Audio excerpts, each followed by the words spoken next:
জ্বলছি বলছি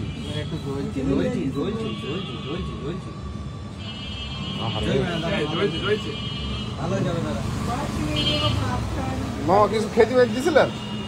আমার বাড়ি তো ছুটি হয়ে গেছে, রান্না করার প্রয়োজন নেই তো।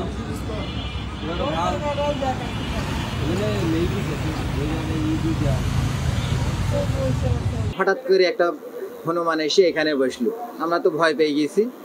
এখন আমি আশা করিনি যে আসলে ও এরকমটা যে মানুষের মতো আচরণ করবে। আসার পরে এখানে বসলো, এখান থেকে এখানে এসে বসলো, বসার পরে সে বোঝাচ্ছে যে সে অসুস্থ।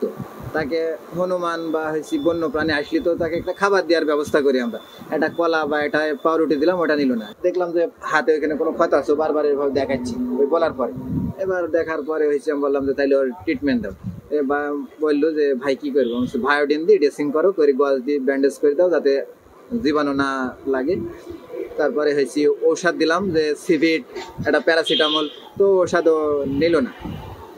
তো তারপরে অনেকক্ষণ বসে থাকার পরে ও বারবার হচ্ছে হাতটা দেখাচ্ছি যে আরো কিছু করা যাবে কিনা, এরকম কিছু মনে হইলো।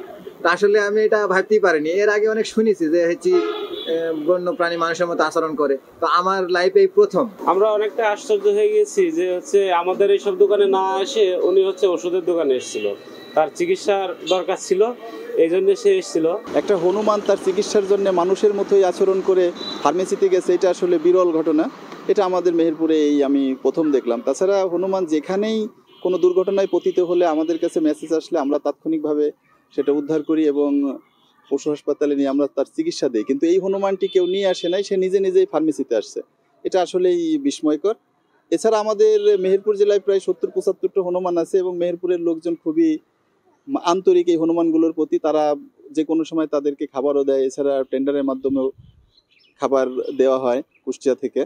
তো এই বিষয়ে আমরা যতটুকু জানি যে হনুমান অনেকটাই এরা কিছুটা বুদ্ধিবৃত্তি সম্পন্ন এবং এরা দলবদ্ধভাবে চলে সব সময়। তবে এই চিকিৎসার বিষয়টি আমি এর আগে কখনো জানিনি, শুনিও নি। এই প্রথম আমরা পেলাম যে একটা হনুমান সে নিজে ফার্মেসিতে এসে তার ক্ষতস্থান চিহ্নিত করছে এবং দেখিয়ে দিচ্ছে যে এইখানে তাকে চিকিৎসা দিতে হবে।